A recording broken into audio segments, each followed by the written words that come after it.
and he ate dicks. Oh, no. Yeah, so bad. So bad. Was he your MC or did... No, I MC'd and he was kind of like the quasi headliner. He was just on last. Yeah. And after the show, he's like, "Fuck." Oh, no way. Yeah. That's crazy to hear because when you hear someone kill, you just think that they're always killing. Yeah. But you don't see everything before that. Yeah. That's what I was going to ask you about. So we met just briefly when you did the Bali show. What did you think about that setting and that crowd? So going into that room was incredible. Like it was a phenomenal venue, the Iron Fairies. And walked in, I was like, this is amazing. And then I was like, oh, there's a big gap between the stage and the audience with the dance floor there. And I'm like, oh, surely they'll fill that. Like it was a cool venue, but just not good for comedy. And you're looking down at the audience and up because it's about 5 stories high. And there was people, I don't know if you picked up on that. A lot of people up in the balconies and stuff like that. So, yeah, Asia's really interesting because it's more diverse than you probably expect. If you go to Europe, you know it's going to be pretty diverse. Have you done comedy in Europe? Yeah, I played in Portugal and Malta last year. Wow. And Portugal, I think in the comedy club in Lisbon, the capital, there would have been 5 people from Portugal in the audience and everyone else was from everywhere else. Right. So probably wasn't anticipating that in Bali. But I was speaking to one of the other acts on the lineup, Brendan Lovegrove, who Kiwi comedian who's he's great. So good. Man, he's so good. When I saw him go up there, I was like, oh, I can't believe I get to see this guy live. Then terrible. But not that he did terribly. Man, he was just such a tough crowd. It was so hard. And so and it felt worse when you're on stage because you're so disconnected from the audience. So I'm like trying to like zone in. I'm like, all right, I can see people like giving me a smile and like their shoulders shaking, but I can't hear anything. And I remember when I was on stage, there were like people like cheering in the background and stuff like that. But yeah, Lovegrove before he got on, and he's super experienced. He's been doing it forever. Good, man. Genuine headline act, especially in New Zealand. Like he's a real big dog. And he turned to me and he's like, Dooley, like we're going to be working really hard Really hard. You guys worked your ass off. Dude, the headliner, I forget his name. Yeah. Oh my God. Bro, he was sweating and he was going joke after, and he got to the end, he's like, what's the time? Yeah. He was like literally like, fuck this. Because it was a weird gig. So it was the first time they'd done comedy there before and they didn't really know what to do. Like staff didn't really know what to do and stuff like that. So they said the show had to finish at a certain time. And if that meant like that whoever was on last, in that case it was Chris Giacobbe, that meant he had to fill time instead. It just made it for a really awkward experience. Yeah. But the next night was worse. Oh, you did 2 nights? Yeah, the next night, not at the same venue, went to a different venue. And before the gig, Brendan Lovegrove turns to me, he's like, Dooley, if we get one laugh between us, we are geniuses at comedy. That's so good. It was grim. Mate. Yeah, it was grim. You're pushing shit uphill, literally. Yeah. Literally. I'll tell you, so that's the first comedy set I'd watched since doing comedy. Yeah. So I did 2 open mics, then I saw that set. And mate, there was a guy behind me who took a phone call in the middle of the set, and this is dead set the phone call. He picks up, he goes, yeah, no, mate, I can talk. I'm just at a comedy show. Yeah. And then he goes, they're not even fucking funny. Yeah. Mate, I'm a calm person, but I was like, I want to throw a table at this guy right now. But yeah, man, that was a tough gig. It was, and what was really interesting is like I walked off stage, I'm like, oh my God, that was the worst experience ever. People coming up to me like, oh, you were great. Like you were fantastic. Like, well, you could have laughed. Like, and also they got offended like super easy. Yeah. I was like, I did not expect that. Like a Bali crowd. I'm like, what? I don't understand. The joke, none of the jokes were bad. Yeah. In my opinion anyway. Yeah, it's funny. I listened back to the set the next day. I'm like, was that as bad as I thought it was? And actually, that's a thing I highly recommend all comics do. It's like listen back to your set the next day. I didn't think yours did too badly. Nah, and it actually went better than I'm like, oh, I was actually like getting laughs. Like that was. But I think it died progressively. Yeah, it did. It was like a slow death because I think you came out first. I was on first. Yeah, you're lucky. I always like to go first. If I'm not headlining or emceeing, I want to go first because it's the hardest spot and I can set the tone.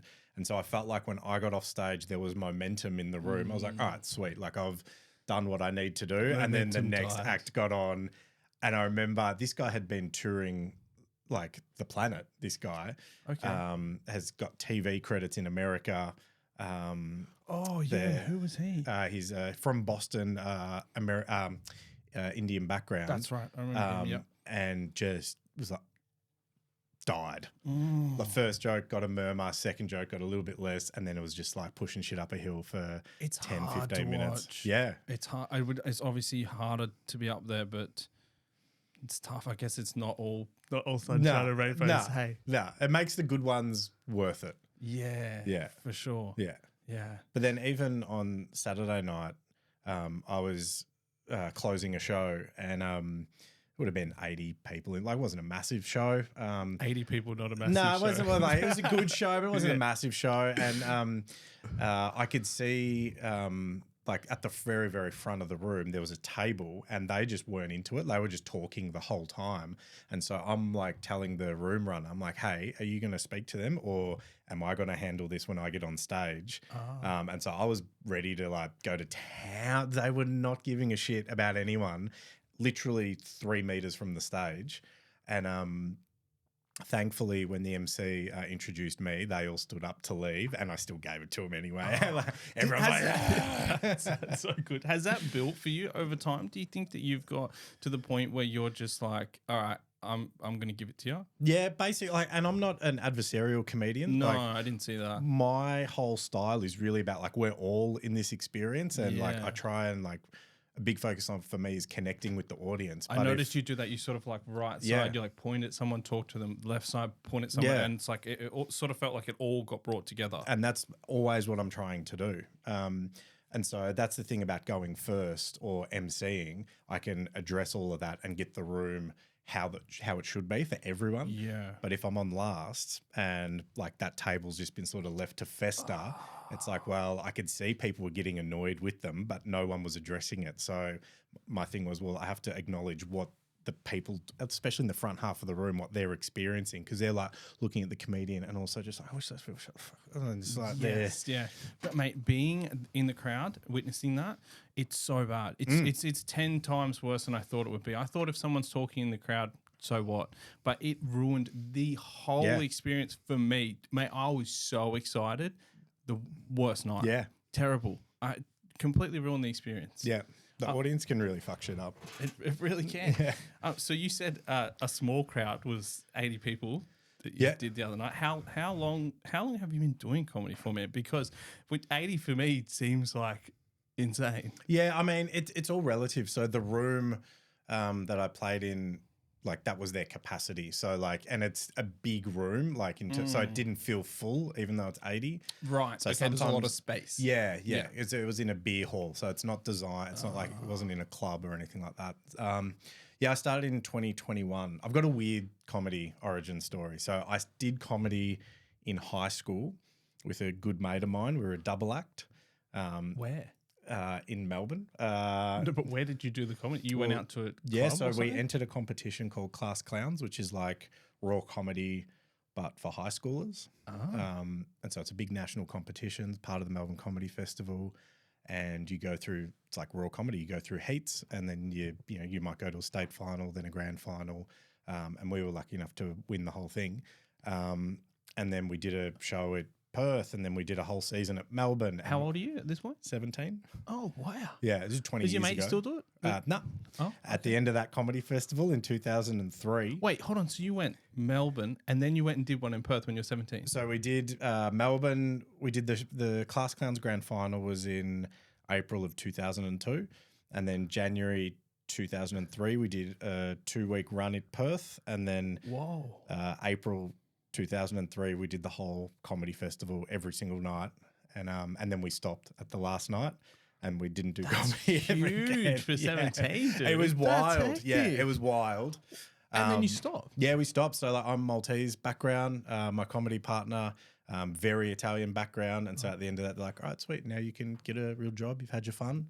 Go like, learn a trade or some shit. Right. And so The dream died for a yeah, second. we just thought I will come back to it. And then we just never did. We both lived very different lives. We're still like best mates. Yeah, nice. And so then it wasn't until 2021 I was sitting at home, Melbourne-based. So I was sitting here during lockdown. Much more sense. Because I watched a video of you today, 2021, and you were headlining. Yeah. I think you did over 10 minutes. Yeah. And I was like, I thought that he just started in 2021. Well, I mean, I kind of had. Because right. the stuff we were doing as a double act was really like surreal, like alt comedy, like real different, bizarre sort of shit. Whereas now I'm more like storytelling and like telling jokes, but mainly like stories. So you were 17, so you did that. Then what did you go do? Where's Lots of stuff. So for a while, I was a cage fighter. I was a professional athlete. I was waiting for that. The pause was so big. So it's always shocks people because I don't have like the personality of it. No way, man, dude. I'll fuck shit up. Right. Yeah, I did that for a while. So hold on. So how long you did MMA? Yeah. How long did you train for? I mean, I still train. I started training in primary school in martial arts, so that's been a constant in my life. Dude, would not pick it. Yeah, they're good. That's good. kind of what I want. Yeah. What's so you obviously still do jiu-jitsu? Yeah, still do jiu-jitsu. What belt are you in jiu-jitsu? I'm only a purple belt, which Only a purple belt. like, well, it's. I mean, But I love that, bro, because like you look like a very nice, pleasant guy. But man, I've done jiu-jitsu. Purple belts absolutely smoke me every other day of the week. It does not.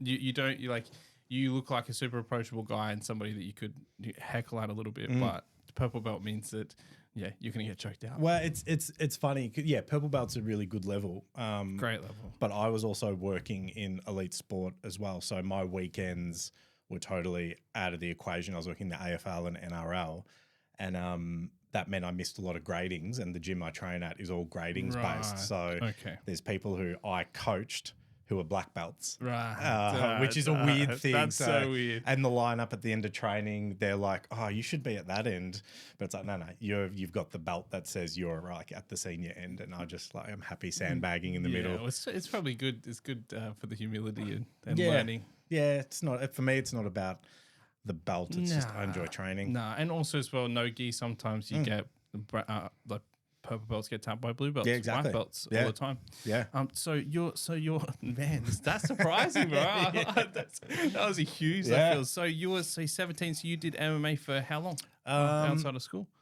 Yeah, I bounced around a little bit. I think I started taking that real seriously, probably 2008. Had like a bunch of fights, fought at a pro level. What's the circuit called here for the MMA? Is it? I think they're out of business now. It was so dodgy. Like back then. Yeah, it was so dodgy. Ours on the Gold Coast is called Eternal. Yeah, Eternal's a great promotion. Great promotion. It's really professional now. I wish I was starting now. Right. Like back when I was doing it, like it was very probably illegal a lot of the time. Right. Yeah, it was a bit of the Wild West. So like my last fight it was a title fight, but it was still in the boxing ring. Oh no! So like that's how long ago it was. And you were doing full MMA, so you're grappling, you're everything. Yeah. In a boxing ring. Yeah. Wow. Yeah. How many people in the crowd with that? 500. So 800. Yeah. What do you think is so the high of getting a laugh or the high of punching someone out or winning a fight? Is there any similarities there? Do you prefer one? It's the same. The same. So I there's so many similarities between the two. It's the excitement before you walk into the cage or in the boxing ring or onto the stage, the nerves, the anticipation. If you bomb in comedy, I would rather get knocked out than bomb. Yeah, because I thought that I bombed a little bit the other night, and I thought, fuck, I'd way rather get punched in the face. Yeah, it's a shock because it's like, I mean, the good thing about comedy, comparatively, is that if you bomb, you could like work on that night. potentially. You and could get just back go to on another stage. open mic that after. So you get knocked out in a fight, like it's, like 30, not 60, 90 days, depending on how depending on how you recover from that knockout as well. I've got some professional boxing clients who sometimes they didn't quite recover. Yeah. They got knocked out that bad that it sort of ruined something.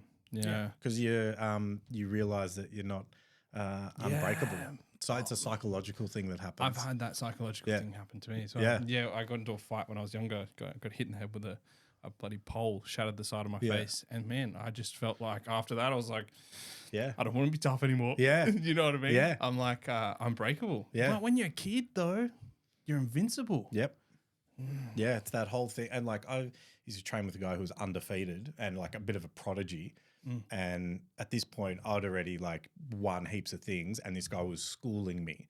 I was like, this guy could be anything, like could be UFC championship level. Yeah. And I've trained with people at that level, and I was like, this guy's got it all. He lost a fight by making a bad decision. His fault, made a bad decision. It was never the same after that because his record was broken, and he was like, "Oh, someone can beat me." Never recovered. Yeah, it's sort of like it's not how you take the wins; it's how you take the losses. Yeah, you got to treat them both the same, mate. That is like encompasses trying comedy, doesn't it? Because you are losing way more. Comedy is all about failure. That's what people don't get. No, and I've had a lot of people ask me to like come and watch it because I'm only open mic. I've only done 5 of them. Heaps of people want to come and watch. I'm like, you don't want to come and watch this. No, not yet. Mate, no. I'm like, I said it's like punching a boxing bag, but it's more like I'm punching the boxing bag and I'm missing. Yeah. Like watching me miss the bag. I'm learning where the boxing bag is. Why'd you get into it? I have no idea, mate. I was sitting there. I think I'd turned 30 and I went, all right, next time I hit an age bracket like this, it's going to be 40. What are the things that I'm not doing because maybe I'm afraid? And I wrote out a list, and that was one of the things on it. And I was literally just ticking boxes like, all right, I'm going to go try that.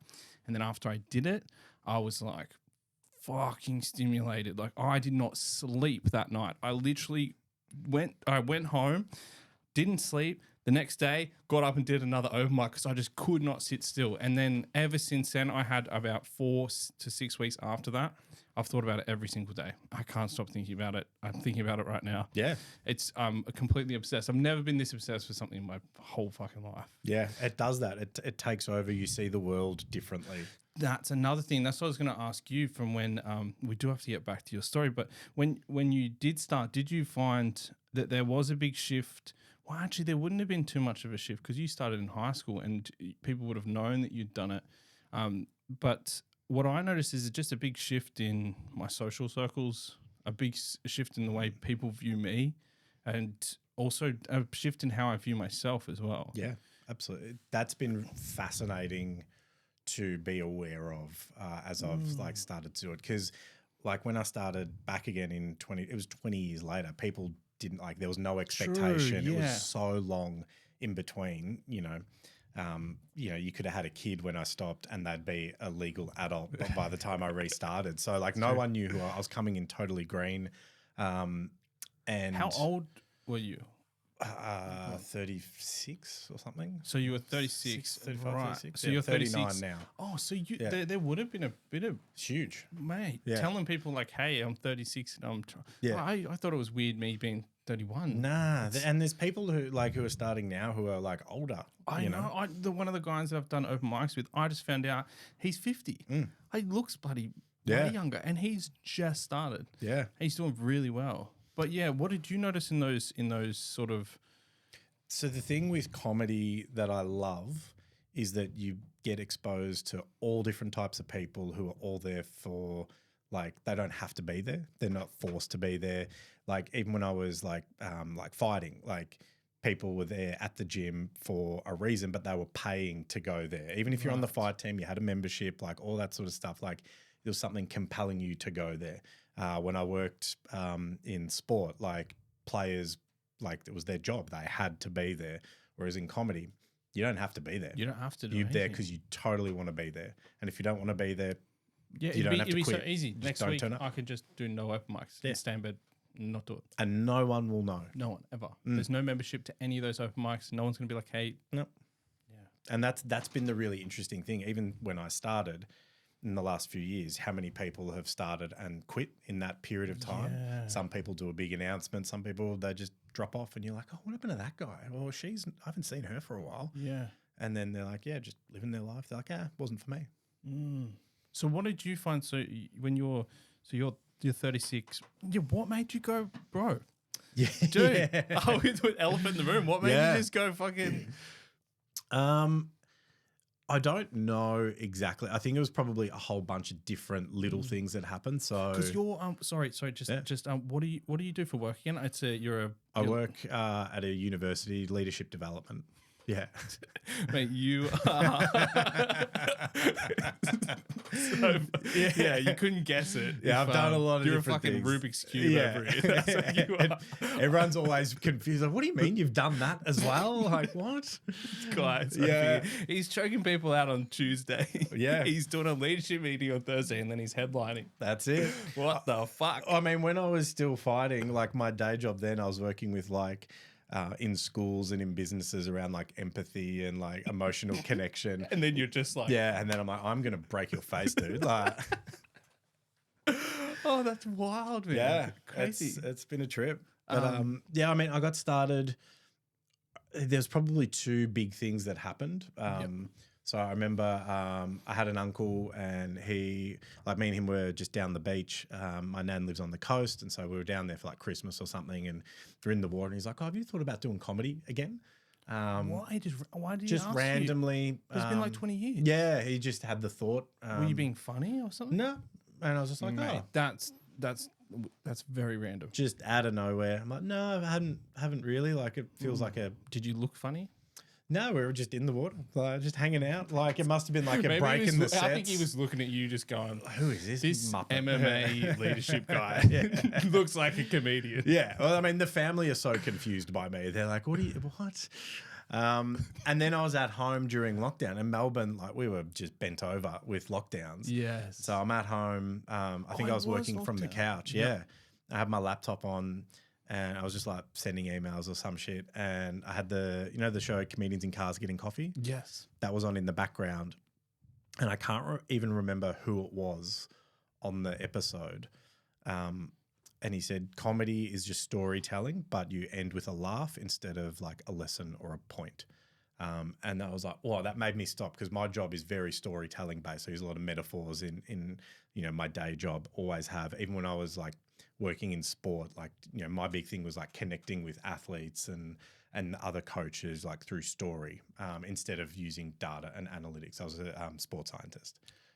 So using all of that. You're a sports scientist. Yeah, like you're using the GPS to tell a story instead of like here's how much high-speed running this player did. Like, okay, you were more personable. Yeah. Okay. And so I can't remember which comedian it was. Do you remember the car? I was going to say it was an old car, but they're all old cars. Yeah. I think they were in New coffee? York. Yeah. And I was just like, fuck, like I wonder if I could still do comedy but on my own, because I knew that my old comedy partner wasn't going to do it. Okay. And I was like, fuck, how do I even get a gig? And that was like a long process trying to figure out how do I actually get on stage. Yeah. Especially, it was still like lockdown-ish and like there weren't gigs on at that point.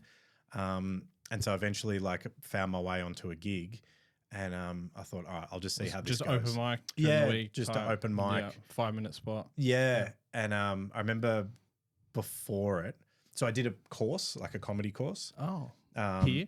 Yeah, in Melbourne. And like I wasn't expecting to really get anything from it, but I know that I'm quite introverted a lot of the time. So the idea of like, all right, there'll be other people there. And if it's shit, I can write it off on tax as professional development. Right. And so then... Had you told anyone at this point? No. Yeah. I was just like, oh, I'm just going to do this quietly. Yeah. That's a way better way of doing it. Yeah. By the way, if anyone's thinking about trying something right now, don't fucking tell anybody. No. Don't tell anyone. Just my big thing is work hard in the shadows and then shine in the spotlight. For sure. Like, that's the way to do it for me anyway. And so I did this course and I was like, all right, like I thought, oh, maybe I've got something here. You do a gig at the end of that, but it's not a real gig. It's like friends and family are there. Like it's the easiest crowd. Yeah, yeah. And so like, all right, I'll get a real gig. And I did that open mic. And I'll never forget, before I got on stage, I saw the first bomb that I'd ever seen. And this person literally was performing to silence for 5 minutes. And I was like, oh my God, that is the worst thing I've ever seen. So bad. And I thought, all right, I'll just see how I go. And if it goes well, I'll do another one. And it went well. I'm like, all right, I'll do another one. And then it would just became when you say went well, like how many laughs are we talking? A couple? Oh, I think there was 2 jokes that didn't hit and everything else did. Like I was doing pretty well. Right. And people were like, oh, have you been doing this for a while? It's like, oh, this is my first. And what was your prep? Like how long did you take you to prep up to that 5 minutes? Like 3 days, 4 days. Fucking hell. Yeah. Okay. But like I'd taken some of the things I'd done from that course and I was like, all right, I want to like change things up. Okay.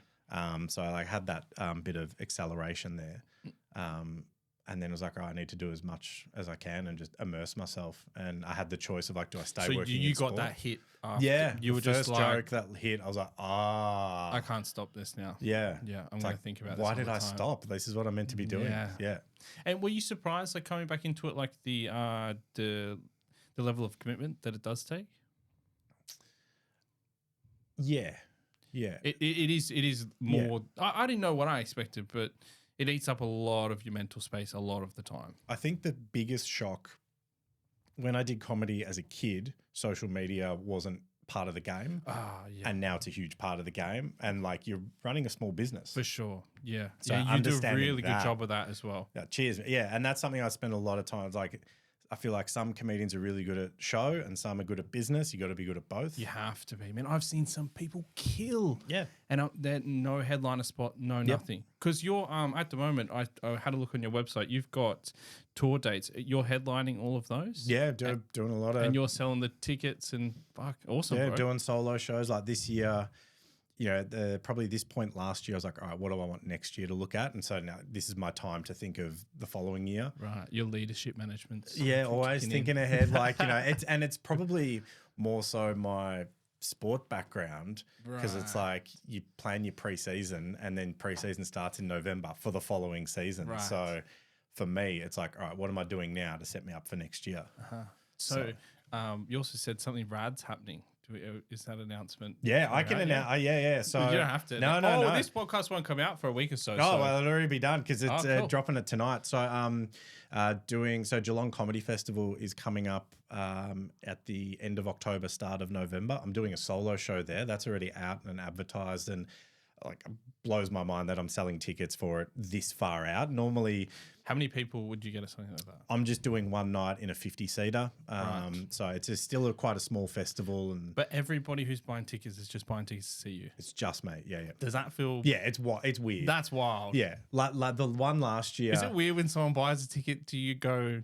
Yeah. What the fuck? Yeah, I'm like, who's this person? Yeah. Where'd you come from? Yeah. And why people travel, like that blows my mind. Yeah. Wow. I had someone drive an hour and a half to watch me tell jokes on their own as well and watch me tell jokes. You're literally just you and a microphone. Yeah. You don't have a band. No. I'm not a prop comic. No. You just, hey.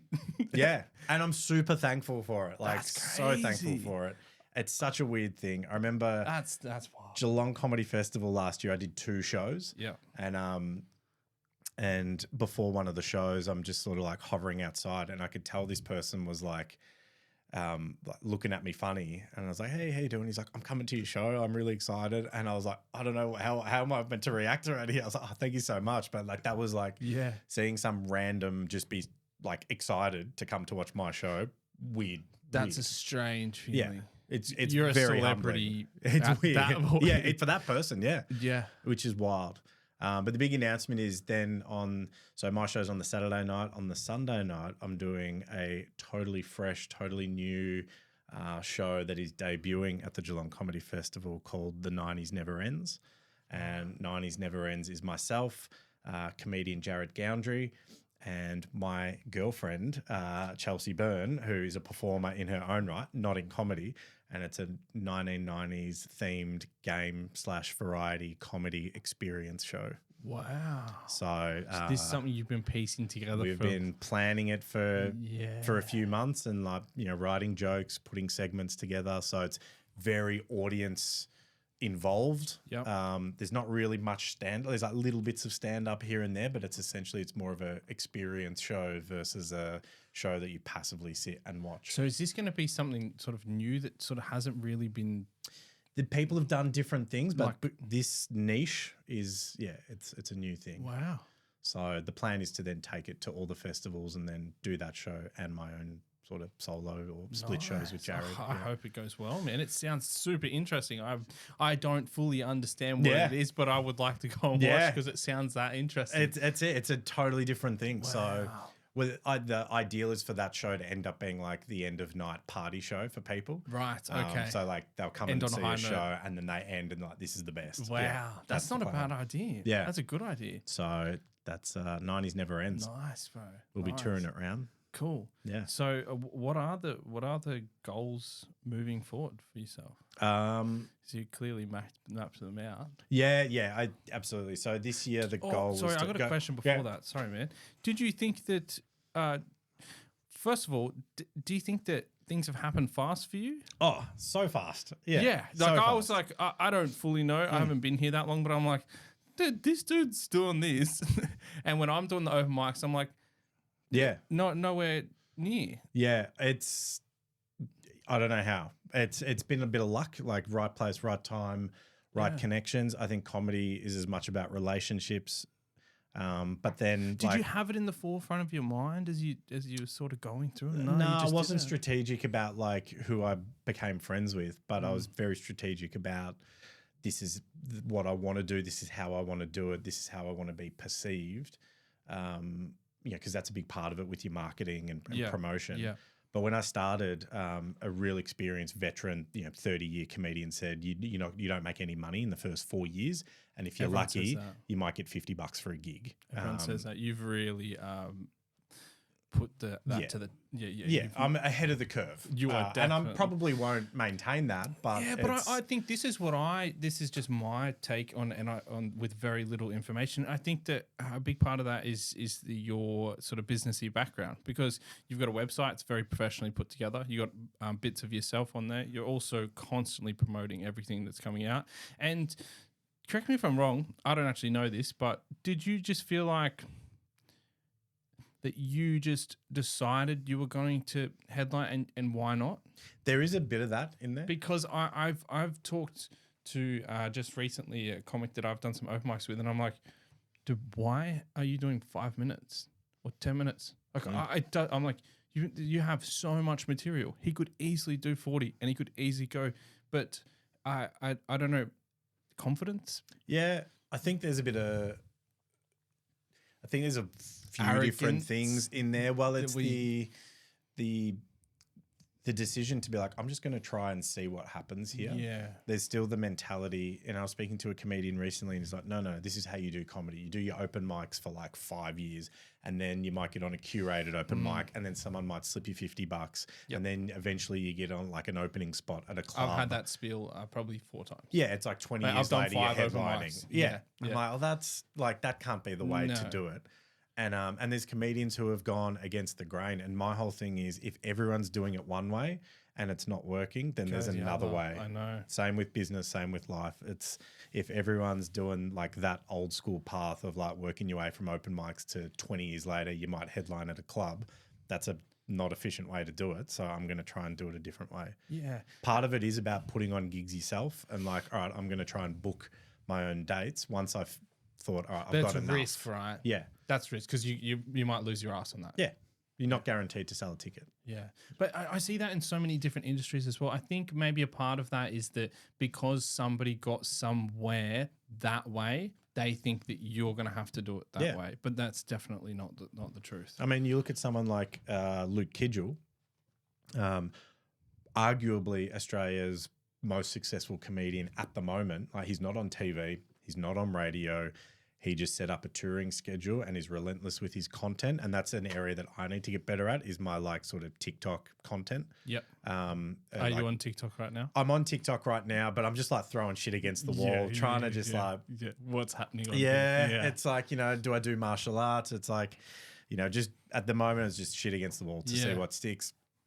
But like Kidgel's path like is ridiculous in terms of how successful he is. And there's comedians who I gig with, like, he was just an open micer. We were doing gigs together, and now he's like, employs his whole family. Yeah, which doesn't mean that's going to happen, but I think that you should never take that off the table because why the fuck not? Yeah. I don't know if you watch too much of the American comedians, but like that's sort of like that Kill Tony vibe. It's guys like that. I forget his name, but there's a few people that have jumped on there who've been doing comedy for a year or under a year. All of a sudden, they're doing like Madison Square Garden with him. Like, so why not? Yeah, I mean, there was one who did the Madison Square Garden show who like kind of started here. Ari, he was on the Joe Rogan Experience as well. Yeah, and he posted something about that he watched Joe Rogan in Melbourne at the Comics Lounge, and he's like, "Fuck this guy! Yeah. I can't wait to watch him bomb. He's not going to be as good as us." And then he watched Joe Rogan kill for a whole hour. He's like, "All right, I'm going to Texas." and that's it. But like, he started here. He was doing open mics here not that long ago. And was doing like unpaid spots not that long ago. And now he's killing it. Yeah. Killing it. So it can be done. Part of it is right place, right time. Part of it is like recognizing opportunity. Part of it is making opportunity and not waiting for it to get handed to you. And also removing any limiting beliefs. Absolutely. Yeah. That's one of the biggest ones and you know, it's something that I remember the first few gigs I did where I was on lineups with headline acts, like the imposter syndrome of like, I've got nothing here. Yeah. Do you still find you get that? Before every gig, I'm like, I've got nothing funny. Why are these people here to see me? This is ridiculous. And then your name gets called, you go on stage and you just quieten that voice for however long. Yeah. So every show you still get nervous? Yeah. 100%. Yeah. And it's probably a mixture of nerves and like, I want to do a really good job because these people are here and I don't know why these people are here, but they're here tonight. It might be one person, might be 100 people in the room. I want to give them a good show and give them a good night. Have you always thought like that? At the start, it was hard. And I remember... Because you hate them because they're not laughing. Well, if it's a small audience, like, and you still perform, you know, every now and then you still perform and it's like 3 people who don't give a shit. Yeah. And I remember speaking to Doug Chappell, who he's at the Comics Lounge quite a bit and real veteran. He's the comedian that all the comedians go to for advice. And I said, like, how do I go to the next level? And he's like, when you can crush to 2 people in the audience, that's when you're ready to go to the next level. And I was like, I'd never considered that before. Like I'd always, at that point, I was getting on stage. I'm like, there's only like 2 people in here. Like this is, and I'd like beat myself. I see what he means. Yeah. I see what he means. And then I was like, I'm going to try and like give these people the best night of their lives. Right. Yeah, because so I just recently did a course similar to like what you were talking about. So we did 2 days and then you come and you perform to, it was 90 people. So that's huge for me. And everybody brings friends and family. I didn't have any friends or family in the crowd, but I noticed the difference so much easier than an open mic. Like incredibly, I had all new stuff. It all went well. I'm like, this would not work at an open mic. Yeah. And I think it's so much harder to get 5 people to laugh who are there to watch comedy and also they don't know you. They're not your friends. They haven't warmed up to you. They're not going to give you something for free. You really have to sell it to that person. Absolutely. And oftentimes, like when people have paid to be at a show, it's easier. Like that instantly becomes easier because they're invested. Yeah, right. Like they want to have a good experience. That makes sense. And at an open mic, there's material that works at open mics but won't work in a real show. Right. And eventually you start to see that in other people. You're like, I'm laughing because this is an open mic, but if that was a real audience, that would eat a bag of dicks on stage. It's like the shock comedy and stuff like that. That works at an open mic. Doesn't work for a real audience because it's like, it's a bit hack. How did you go through that process with so did you slowly do the typical building up your 5s until you got like a 10 and then you did a 10 and then pretty much. I remember the first time I was booked to do 7 minutes, I was terrified. I'm like, I don't have 7 minutes. That's so long. Welcome to my world. It feels like so long. I think the big thing for me was I was asked by a comedian who was like 4 or 5 years more experienced to do a split show at the 2022 Comedy Festival. And And at that point, I was like, are you sure you're like, I'm 6 months in. Like, are you sure you're meant to be? That was probably really good. It was, yeah. It was huge for me because at that point, it was going to be me, her, and another comedian. And then he had to drop out because of his job. And so I just assumed the show wasn't going to happen. And I was kind of okay with that because I was like, I don't have like 15 minutes it was going to be or something. She's like, yeah, we'll still do the show, yeah. It'll just be the two of us. And I was like, fuck it, all right. And so then I had to create 23 minutes of material. Man, I feel like that's the best situation. Yeah. Because when you get someone's giving you the deadline and you just have to do it. Yeah. And that's what happens a lot around festivals. Even the recent one, like this year I did 17 shows and all of my best material came after I'd signed the registration and committed to doing it. When I signed the registration, I put it down as a lineup show. I thought it'd be me and I thought I'd have like 25 minutes that was like, I was happy and proud to like put out there. And then I had 2 openers, but there was a solo show. I had too much material. I was having to cut stuff out. Wow. So, but because of that deadline. Yes. Yeah. Push you. It's sort of like the science project in grade 6 that 2 days before the science project, you just make a lava volcano. Yeah. Things come out, when there's that deadline there and you get closer to it. Yeah. Absolutely. Yeah. So let's go back to your story just quickly. So you did the MMA, and then what made you stop? MMA? Yeah. No money in Australia. Right. And at that point I'd just come back from America. So I was there like doing the thing over there. And then I came back and I was working, I got a strength and conditioning role at a footy club. And I got injured in training and I was like, I can't work if I'm injured. Yeah. So I had that thought, but I was still like competing at a solid level. I was like, I'll do, I'll keep going with it. And I just kept like getting injured and it was starting to impact work. And I was really enjoying the, I guess the puzzle of being a strength and conditioning and like rehab and like sports science. And it got to the point where it was like, I think I kind of like that a little bit more now. And also the money, like my last fight was a title fight here. And this was a different generation ago. Yeah. But title fight, expensive tickets was UFC to go. Around back then? Yeah, UFC was around. Yeah. But wouldn't have been massive, hey? Well, no, it was still underground. Yeah, very small. Real underground. I think that's sort of when Joe started commentating for him. Yeah, I've trained with Joe before. Joe Rogan. Yeah, and he messed me up. Like he is like a gorilla. He is so strong. You just said that way too casually. So dense, and he's hardcore. Really? How did that happen? Because when I was in America, I trained at 10th Planet Jiu-Jitsu, which is where Eddie, what's his name? Eddie Bravo gave me my blue belt. So that's where I trained when I was over there. Holy shit, dude! Your life is that's crazy. And so like I started working in footy, and I was really enjoying it, and like I still got to scratch that itch because I'd wrestle with the players, and it was like, this is easy for me. And I was just really enjoying that. And the last fight, it was title fight, barely like wasn't enough to cover rent. And I was like, this has got to stop. And then getting ready for one more fight, I hurt my knee and it was like, that was it. Yeah. See you later. Yeah. And I was like, I'd been competing since I was a child in other disciplines. And so I was like, I think there was no tread left on the tires for that point. I've done so much competition. Yeah.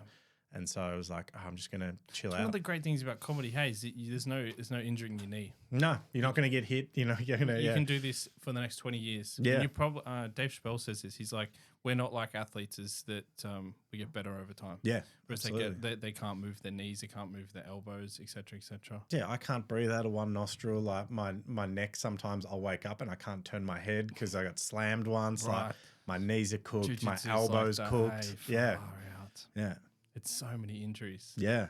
Yeah. So you did that and you decided to quit. And then you just like went and did a normal sort of life job. Yeah, I was working. I say normal, but yeah. Yeah, strength and conditioning. Like for me, that was normal. For some people, it was like, oh, you're working the AFL or NRL. Like people were like stoked about that, but it was just a job. Like it was fun. I loved it. It was good fun. Locker room banter was always fun. And then were you funny there? Do you find that like I was always like the one telling stories and cracking and like the vibe and such a stuff like such a lame question, but I'm still asking it. Yeah. Like, did you find you were always sort of a funny guy? I was the one who was always like making if I wasn't making the jokes, I was creating the environment for jokes and for laughter and that. So did that, and then got a job doing learning and development for a youth organisation, not for profit, and blah blah blah. Here I am, sort of thing. That kind of led to another job, and then What's that? That's like 10 years. I left working in the AFL in 2017, and then went back to it for a bit, and then was like, this isn't for me anymore. Right. Yeah. Oh, I keep getting this question. I don't know if you get this, but what's your comedy style? Have you heard that? That is so hard to It's such describe. a hard thing to... Because it changes depending on what the joke where is. you're watching me as well. Yeah. If I've got a 10-minute set, you're going to think very differently to if you watch my whole show. 100%. And so... What did you do in Bali? How long was that? I think I did 12 minutes. Right. Yeah, 10 or 12 minutes. You had some storytelling in there as well. Yeah. It really depends. It depends, hey. Because, like, I guess you could say, like, a Jimmy Carr's sort of, like, dark. Yeah, and he's one-liner, dark. One-liner dark. Yeah, I'm not dark. Like, my stuff... No, I've never seen anything dark. ...is pretty, like, PG. I've got one or two things I just think, back I think pocket. you dabbled... the 2001 that I watched, I think you dabbled slightly. Yeah. I think it was, like, a shitting on the floor joke or something. Yeah.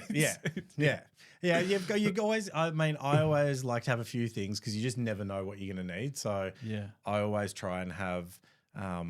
like a quick joke, a wordplay joke, a dirty joke, and a story joke. Like just because you just never know what you want to draw on in that moment, especially if you're emceeing. Are you feeling that out with the crowd? Yeah. Yeah. When does that come in? I can't even have that thought even slightly. Well, I used to be terrified of the audience. So I don't know if it's online, but in that comedy festival show I did with Lisa Gattenby, I'm terrified of the audience. Like I do one thing and I'm like, all right, crowd work done. And then I just like do jokes for like the rest of it. And so I emceed and hosted a lot of gigs the year after. And then that totally flipped. And so now I'm really comfortable talking with the audience. What was the change with just practice? Just practice. Yeah. And the being forced to MC. And when you MC. You have to. Yeah. What else? Yeah. Because the MC job is not about you being the best on stage. No, it's you got to about make everybody else. Yeah. That's hard. I noticed that when I was watching on Saturday. I was like, he could keep killing, but I noticed him pull back a little bit and then introduce the next person. Yep. Yeah. Yeah. That's a huge thing because you want to be setting things up. You want to like tame the narcissism a little bit. Up. Yeah. Yeah. Yeah. And the worst thing can be if you're the MC and you're the best on the show. Like that's terrible. That means that the other acts haven't done as well.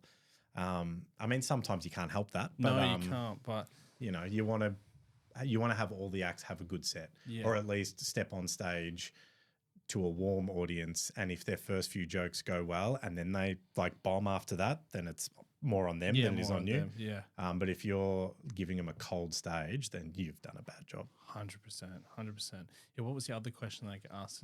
What's your style? It's the most hardest question. Yeah. It's funny. This year's comedy festival, I had someone come up to me after the show, and I'm not sure if it was a compliment, but they're like, you're like if a WOG Dave Thornton did Hannah Gadsby. Like that was like, I was like, I'm not sure if that's like good or bad. I think my style is very conversational and like it's not targeted at any one type of person. I'm not really thinking about like, oh, I want to connect with like Gen Z or like Gen X or anything. Like, it's just like these are you things get lost in that though a little bit. Yeah, you can. I had some people after one of my shows and they'd just seen Damien Power in the City, who's a fantastic comedian. He's from Brisbane, I think. Fantastic comic, genuine headline act. And they came, and after my show, they're like, "Oh, we felt like his show was targeted to this sort of audience, which was fine. But like your show, like we looked at the front row, and there you had like almost every type of like demographic there, all laughing at the same time, and that was like the best feedback. That's the best compliment you can get. And I wasn't. It's not like a strategic. No, you're not thing. like you're trying to. No, that I guess maybe you're just like authentically inclusive. Well, I'm just trying to. When I am putting stuff out there, it's like, what are some of the things that I feel, think, and experience? And I more think in terms of themes versus like specifics. Right. Yeah. Do you do that when you're writing? I'll come up with a bit, and then I'll be like, oh, how does this fit into the whole picture of the show? Right. And how do you come up with your bits? Do you have a specific routine structure with your writing each week? Oh man, I have the app Notion, and I have Notion, and I've got so many notes and stuff in there for like bits, and sometimes it's like something like half thought out, and then I'll just look at it and then I'll think of it. So like I've written first time sex advice, and that was and that's jogged on a memory. So my stuff, I try and be as personal as I can. Okay. Because I had someone do a joke of mine that was like, come on, mate, like you are taking the piss. Like it was almost word for word the same. Oh, they stole your joke? Yeah. And I was like, well, if they can steal my joke, then it's not personal enough to me and it's too generic. Dude, what a good way of thinking of that. I'd be like, I want to choke this guy. Yeah, I know. Part of me was like, wanted Fuck to. you, Yeah. because it's hard. Yeah. It's not easy. It was a good bit as well. Yeah. Oh, that sucks. Yeah, I always worked, but it wasn't personal enough. So if someone else could steal do it, then they should. Yeah, it's not good enough. Yeah, it's not. You're not doing a good enough job. Yeah, fuck, man, that's hard on yourself, but it's good. So yeah, I try and go as personal as possible. Well, so you're walking around and idea pops in your head, jot it down. Yep. Then do you write that idea out? Sometimes I won't think about it for ages. Sometimes and just leave it there. Yeah, I'll just always make note, and then I try and have a couple of good writing sessions a week. What's a writing session look like? I'll go for a walk, no headphones, nothing, and I'll have a quick look at my phone to like almost ruminate on something that's grabbing my eye from my notes, and then I'll just walk 45 minutes to an hour and just think about that thing and just sort of let natural things happen. Right. And then I get home and then I write and then I try and like be like, oh, this is the funny thing here. Oh, that's good. Did you develop that over time, or you just sort of? I just kind of stumbled into it. Like I used to try and sit down. I'll say something about your life. You seem to stumble into a whole lot. You just stumble into I don't know how that happens. I don't know how anything in your life is happening. I don't know how. Because I was expecting like just like this whole structure of. I can't do it. I've tried to do it, and I've tried to like sit down and do the writing. Right. And I find there's periods in time where if I'm vibing that, I'll just surf that wave and I'll go with it. But I always keep finding myself you have a good coming way back to of it. not getting stuck in your life. Yeah. You're like this. Well, it's otherwise you kind of can get boxed into doing things a certain way. Even why do you think like that? As I think a big part of life's about being adaptable. Yeah, but did somebody teach you this, or this is how you've been? Because your life sounds like you're a bloody adaptable chameleon. Yeah. No, it was probably how I was brought up. So my folks are really young and divorced, and so I grew up with my mum, my grandparents, and my great grandmother under one roof. Okay. And so I was the village boy. So I was raised by like a lot of different people in Glenroy, in the northern suburbs, sort of like a real low socioeconomic sort of area. Okay. And yeah, so, you know, like I had one uncle 50 meters down the road, another one like 200 meters down the road, another one 100 meters the other way. Right. So you're getting a lot of advice from people who are like close to you, like family, as you're growing up. And everyone was older. And so because my folks are only 19 years older, so like their younger cousins were almost like my older cousins. And so like I was always around people who are older and people who are different or maybe spoke different languages and different life experiences. So you really didn't have any chance to have a set mold of like who Jeremy is. Yeah. Jeremy's just... You just kind of figured it out. Yeah. Yeah. And that sounds like what you're doing. And that's paying off really well. Yeah. One of the biggest,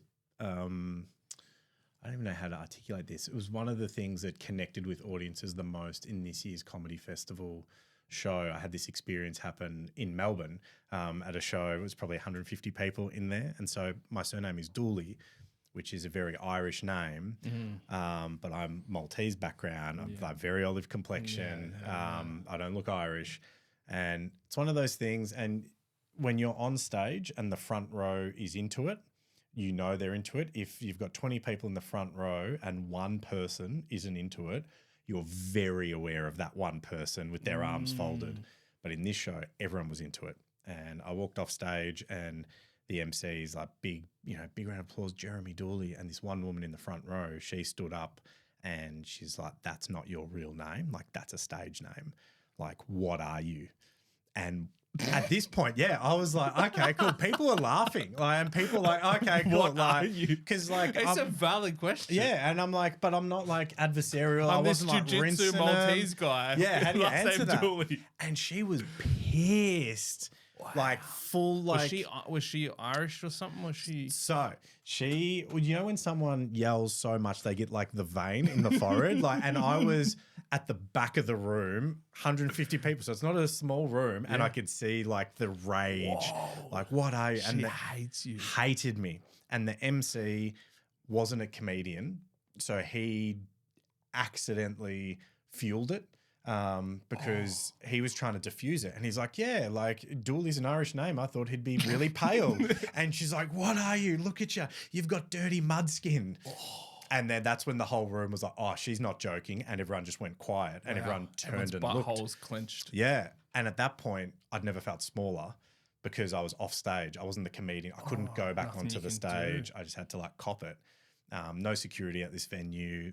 And there's nothing really I could do. So I just kind of stood there awkwardly while she was like going on this tirade. And then intermission came. I had my backpack. I was just like, well, I want to be invisible at this point. I'm looking down and I try and like leave and she cuts me off. And she kept going with it. But this time she's like she's closer than we are right now. So it's not a male either. No, and it's like nothing. And she enjoyed my set as well because she was like laughing. Like I know she was laughing the whole time. And so it turned out that the reason why she was so annoyed is because her surname is also Dooley. And she was just like, no one in my family looks like you. That's a stage name. How dare you steal the name? Yeah. And she's like, show me your license. I was like, I'm not going to show you my license, bitch. Like, who the fuck are you? Yeah, from Ipswich. Wow. No way. Yeah, legit. Yeah. Holy crap. Yeah. I remember it so clearly. And like on stage, I go like I talk about it in a lot more depth. But like I remember after the show, when I would do that, people would come up to me and they were just like that. Like I've never felt more seen. Like because the whole way that I talk about it is like growing up with the name Dooley. But being like, I had a Maltese accent, like spoke the language, you didn't fit in there. And then you didn't fit in with like white people because you don't like look like everyone else. So that whole like, I don't really fit in anywhere, but I fit in everywhere. Yeah. It's like you're a black sheep. You're still part of the flock, but you look different. For sure. Yeah. So people connected with that so hard. Yeah, definitely. Yeah, that definitely encompasses your life a lot. Yeah. Yeah, totally. A Maltese Dooley. Yeah, exactly. Yeah. That's cool, bro. That's cool.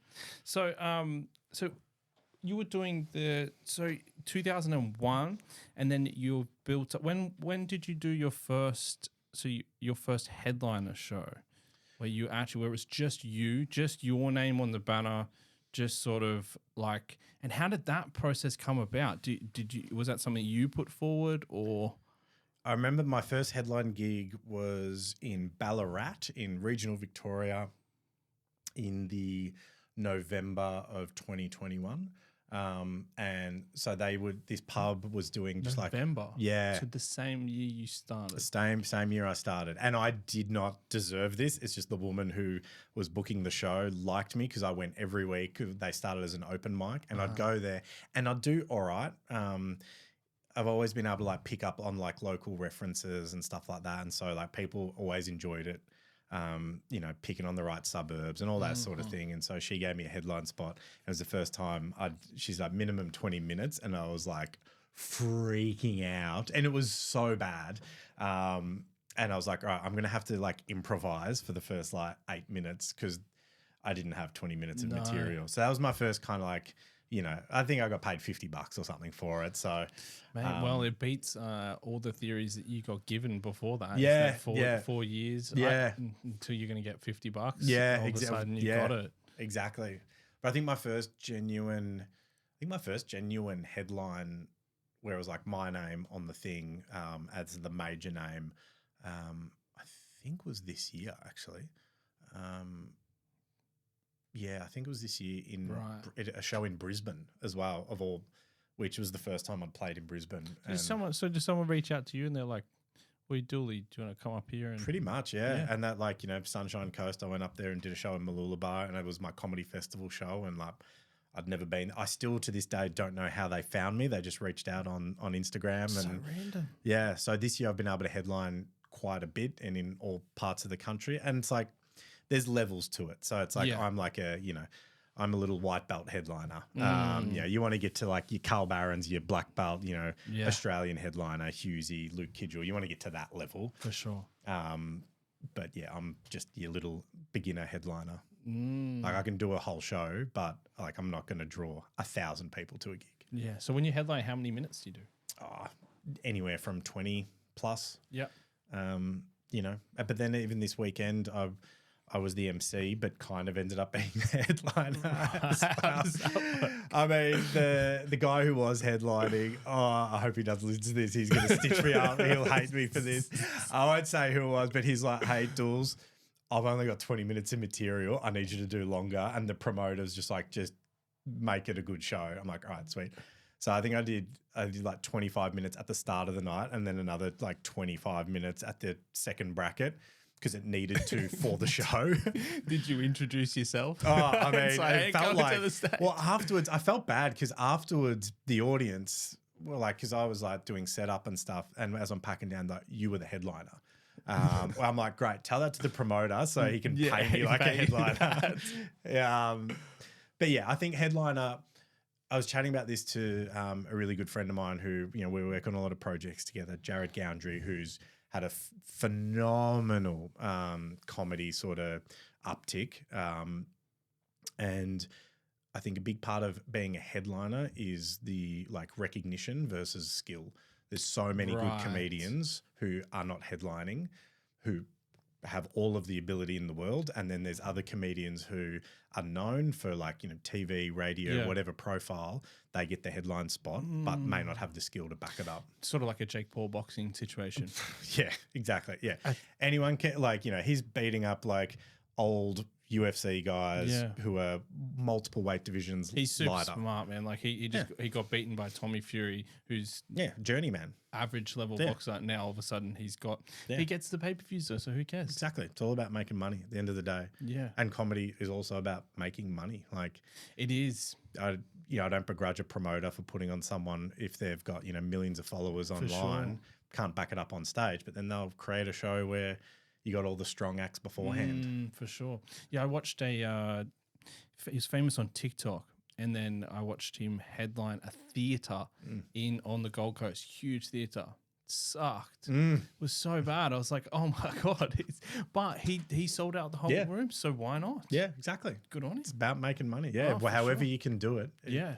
And my thing is I want to be good in the room first, so that then, you know, when I start to put more stuff out, especially on like TikTok, people will come and be like, oh, okay, cool, we'll come again, versus like some of those guys get one shot and then it's like, oh, that you're actually kind of big shit. You want to be there for the long term. But also sort of like what do you find that you do post? Because I felt like I don't want to post any jokes that aren't finished and for people to hear.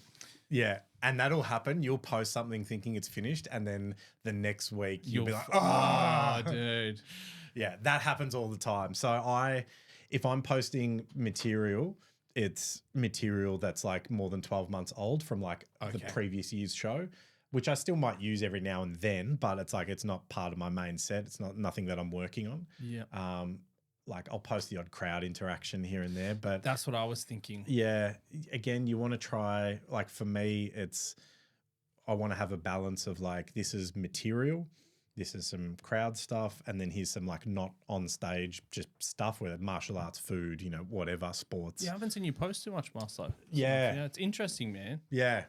It's just trying to find, you know, what do I want to talk about? But yeah, when it comes to comedy, yeah, I think a big thing is like wait till you've got 10 minutes and then you post that first 5 minutes in small bites. Yeah. Because if you're burning it all now, you feel like I have to come up with new stuff, which is probably not true because really like who's actually seeing it? Like even if I could post my new stuff now, it's only not like 10% of your followers are going to actually see it anyway. Exactly. If you look at the metrics on TikTok, most of the people who view things are not from your followers anyway. No, yeah, they're not. And I don't know if you got onto TikTok when it first came out. No. Man, it was crazy. I got a video on my TikTok that has 2 million. Holy shit. Yeah, it's I wasn't trying to promote anything though. It's a video of my dog. Yeah. Crazy. Yeah. But that's when it first came out. The algorithm was insane. You could post a joke back then and you might as well be famous the next day. And that's the big thing is timing. It's all about the timing. It is all about timing. Comedy. So man, when you were 36 and you put it out there, I want to talk about like how it feels to sort of like, because did it feel like you were really jumping out of your comfort zone and doing comedy at that point? It felt like I was at a fork in the road, and it was either double down in sport or roll the dice in comedy. Sport was pretty comfortable for me. Like I knew I was good at like coaching and all that sort of stuff. Comedy was the thing that, you know, like you said, like it was consuming my thoughts. And I was like, I feel like I'm going to be okay at this. And so that was a big thing. And that's always been a thing, is like trusting my gut and following my intuition versus following, you know, set paths that sort of, you know, people lay out for you. How do you break that though? I don't know. Yeah, I don't know. Because that's yeah, mate, that I'd say like that's my life. Like I'm going to I guess what happened is that I hit 30 and I realized, nothing happens if I don't have a house, marriage, kids, secure job. You just turned 30. Yeah. And it's like I've sort of been going through my life trying to figure out where else I'm holding these sort of limiting beliefs that doing something like, because you do something like comedy, like, it just doesn't matter. I can just go do it. And nothing, you don't die. No, you don't. I think a big thing for me was that idea of, it's probably looking at it from two different angles. It's like when I'm 80, 90, would I regret not have done it? And if I was to go and speak to, 15-year-old Jeremy Dooley, like what would that conversation be? Yep. And so those two things inform a lot of my thinking. And that whole idea of like, can I look myself in the mirror? And it's like, you can lie to everyone else, but you can't lie to yourself. And you always know. If you don't admit it, you're like, I'm on the wrong path here, but the money's good, or I've got, like a flash car, whatever. But if that's not like filling you up, then it's like, well, is it worth it? Is it worth the, the cash and the car and all that? Yeah. So I started COVID. I was big into motorcycles, so I had like a bunch of bikes in the garage. I've got none now, and I couldn't be happier. Wow. And I still like every now and then I'm like, I'd love a bike, but it's like, I could spend X amount on like a bike, or I could take that money and put together a tour. I'd rather do that. Way more fun. Yeah. Yeah. Yeah, and also the other thing too is that what we didn't have growing up, like me and you, is we didn't have social media and stuff like that. But now it's so prevalent that also as well, if you are thinking about doing something outside of your comfort zone, like you're looking at all these people that you might think that you need to be like. Yeah. And I felt like that for a long time as well. Yeah. I felt like that it was like, I need to be, jacked like this guy. I need to have a lot of money like this person, or even like mixed martial arts. And it's like, I need to be doing that, but you don't necessarily need to be doing anything. The only person you got to beat is yourself from the previous day. And that's kind of like how I've sort you of say it very casually. Casually though. It's good, man. And I think that what you said before, I think that the upbringing that you had definitely is played a huge role in that. Absolutely. Because Yeah, what I'll ask this is, when you did come out back again when you were 36, did you find that your friend circle, did you find judgment? Did you find... I still have like one of my best mates has never seen me perform, can't even talk to me about comedy because it brings up so much for him about how he's gone about his life. So that's a really interesting thing. Have you guys ever had that conversation? I haven't had it with him, but like the other guys in our friendship group talk to me about it and they're just like, it's a lot. Yeah. Yeah. And that's definitely a thing. And so like when you do something that's against the grain, you almost become the talking point for the friendship circle. Yeah, I say I'm like the giraffe in my friend group. Yeah, absolutely.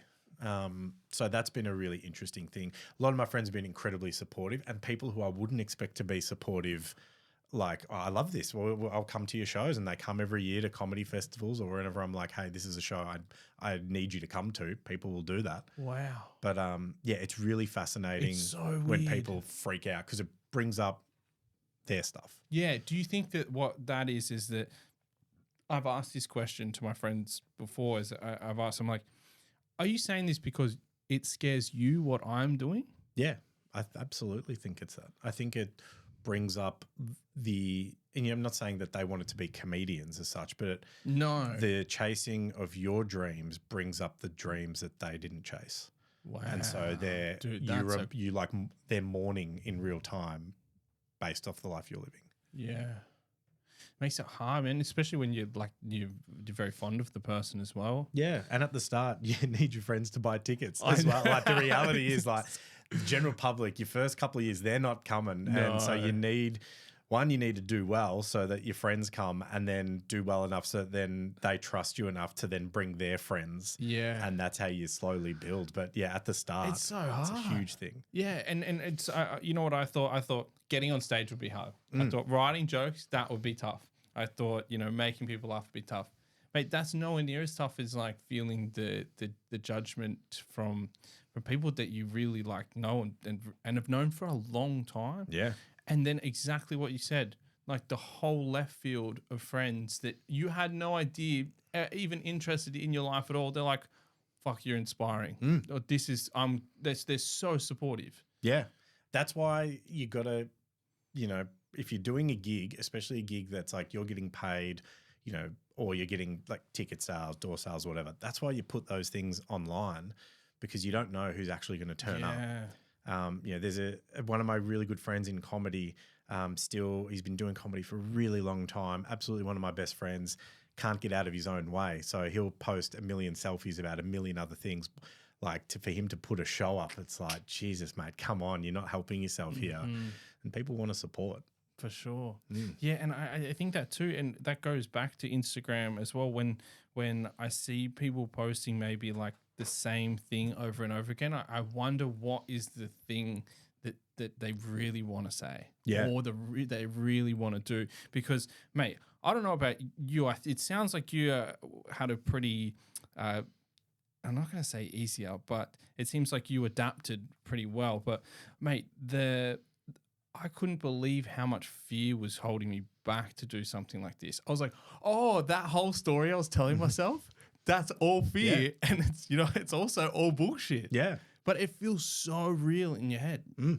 We are our own greatest adversary and our own greatest cheerleader. It's just like, which one are you feeding? Yeah. And I had to do the work to get to that point. Like I definitely did the work and invested a lot of time in getting out of my own way.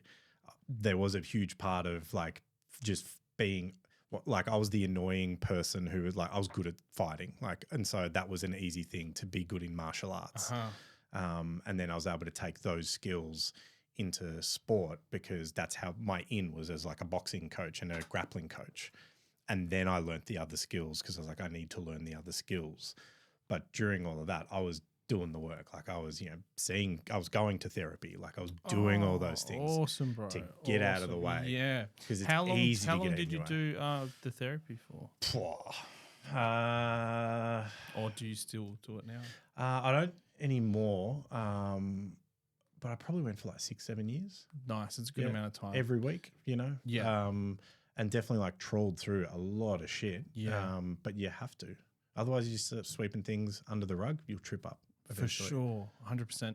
I think also too the consistency, what you said, like each week, and the amount of time. And something I say about therapy, I want to see if you agree with this, is like it's sort of like getting a gym membership, and you can get a gym membership, turn up to the gym, not work out, not do fuck all, and then go home, and you're still going to be very unhealthy in 6 years' time. Or like seeing a therapist, you can go in there and you can work through some shit.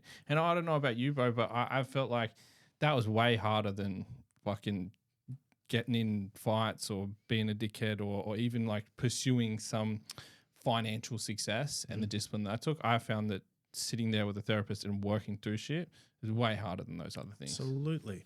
Because it's, you can't hide. It's that whole like your therapist, if you got a good therapist, and you should shop around, because if you don't click with the person at the start, like you should shop around. But if you are at 7 or 8 and they're all fucked, you need to just exactly. Yeah. But a good one will just hold up a mirror to you, and you're fighting against your own demons, and they're just like reflecting what they see back, and it's what they see is like your patterns that you need to break or need to strengthen.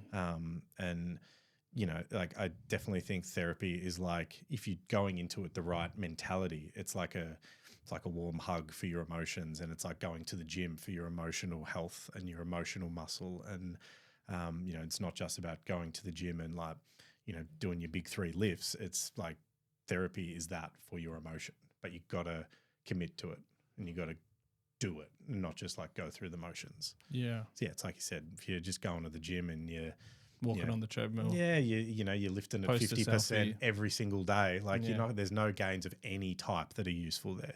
100%. So, and therapy is the same. You got to do the work. 100%. Yeah, I agree, man. I think the last podcast that I did was with my psychologist and talking about the stigma and stuff like that. It's hard as well, like to actually go and also to say to other people that you'd have gone, because that's another thing that's weird, and it might get thrown back in your face as well. Yeah, my mates were flawed. Not because they thought it was like weak or anything like that. It's because they thought I had everything together, and they thought I was the one who was always doing the different things, like following my own path.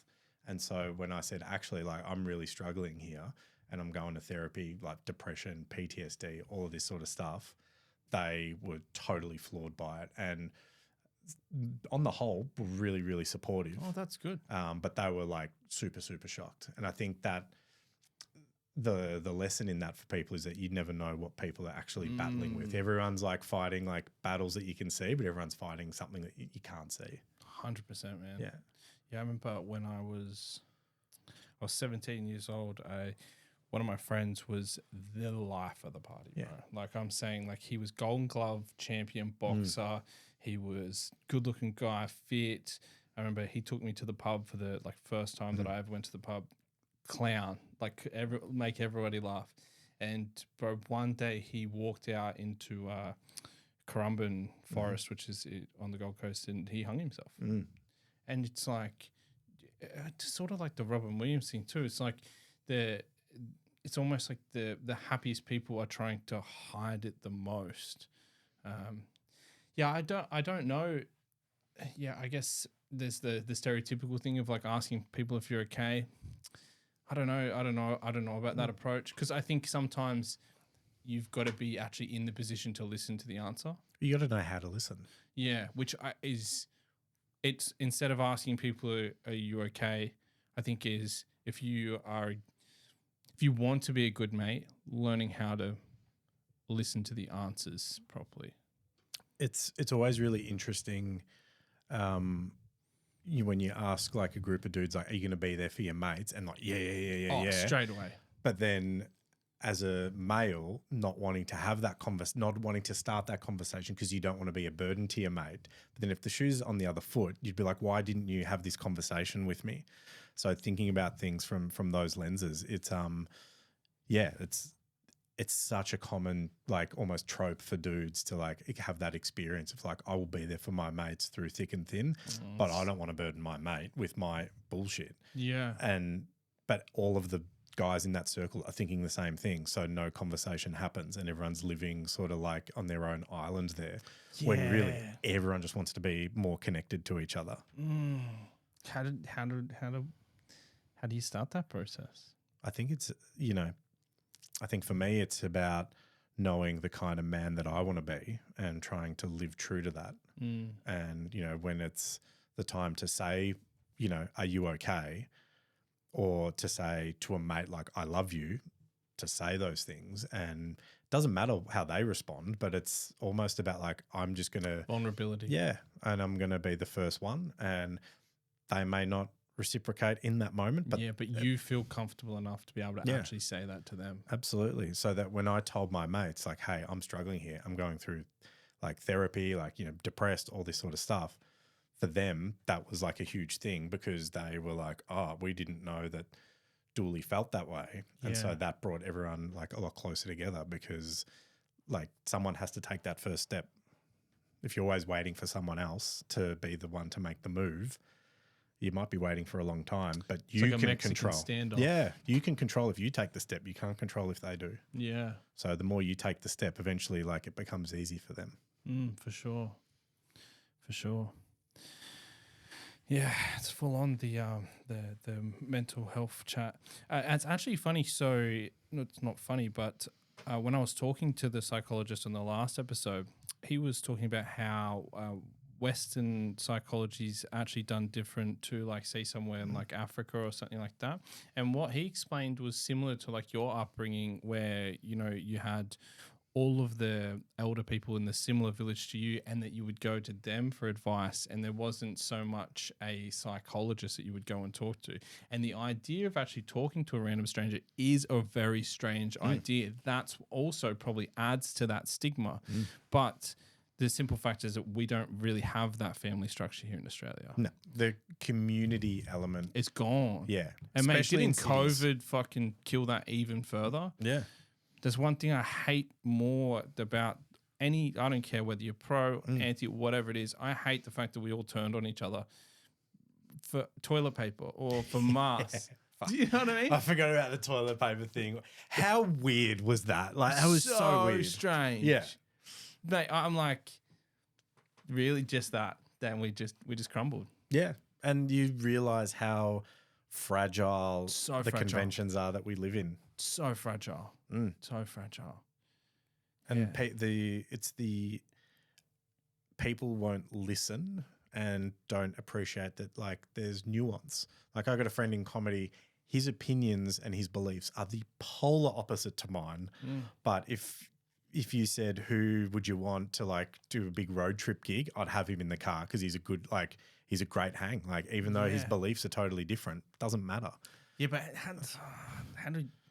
I don't know how we get to that point. Yeah, I know. Yeah, people don't want to. People like to retreat to their tribes. Yeah, and the more you try and argue, the more rusted on they get to their tribal beliefs. Yeah. So after you did comedy, do you find that you sort of you had to create more cultivate more friendships of people that are sort of doing stuff outside of their comfort zone, or I find that I kind of just gravitated to those people. Yeah. So like in comedy, I've got a really close group of friends that I sort of. Nice, that's good. The group chat. Even in this, I'm terrified to see how many missed messages there are. That's Jesus. Good. Yeah. There are, a lot. Oh my God, like an obscene amount of messages, like just this, I got a good group of comedian friends who. Awesome. And I don't often do the same gigs as them, but you're always in that communication. And I think that's a huge part of it as well, is like who you surround yourself with. And I'm surrounded by comedians who are generally more experienced than me, but are like hustling and are working for it and are headlining gigs and stuff like that. And so you learn a lot from them, but also you're inspired by them. Like in a way, they're like mentoring, and you learn vicariously through them, or sometimes you become part of the process too. And so that's been really helpful. My partner, she's a creative as well, and like she's always doing different things. Super supportive as well. There's never. How long have you been with her for? Nearly 3 years. I should know that. Yeah, we met during COVID, so I was like trouble. 6 months into comedy.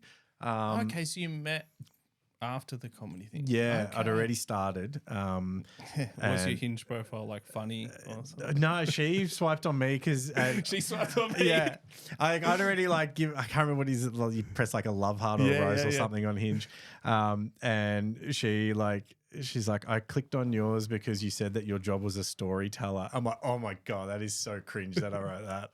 What a wanker. Wow. Yeah. So good. Hey, it worked. It worked. So she's great. And that's like having a partner in the arts and they don't have to be in the arts, but she gets it. And she gets someone who's got like a creative mind. Yeah. And understands the hustle of like, oh, you've got to go to an open mic or you got to drive 3 hours to do 15 minutes. Like, she's like, yeah, you got to do that. Like, that's your craft. Cool. That's your process. You have to do it. And she's always been like that ever since you guys met? Nice. Yeah. Yeah. That's so helpful. So helpful. So helpful. My grandparents and my family, they don't get it as much. Like my grandparents call it the bullshit. They're like, oh, you're going to the bullshit tonight. Yeah, they don't get it. But they like the fact that, you know, they might see me on the internet and stuff like that. They think that's they get a kick out of that. Oh, they get a kick out of that? Yeah. Oh, awesome. Yeah, it's pretty funny. Yeah, that's cool, bro. That's cool. Sweet, man. Well, I think we're about an hour and a half. Boom, shakalaka. Yeah, that was cool, man. Yeah, man. Good chat. Thank you so much. Covered so some nice ground. to meet you. Yeah, man. Awesome. Sweet. All right. Thanks for watching. Thanks for listening. And we're done.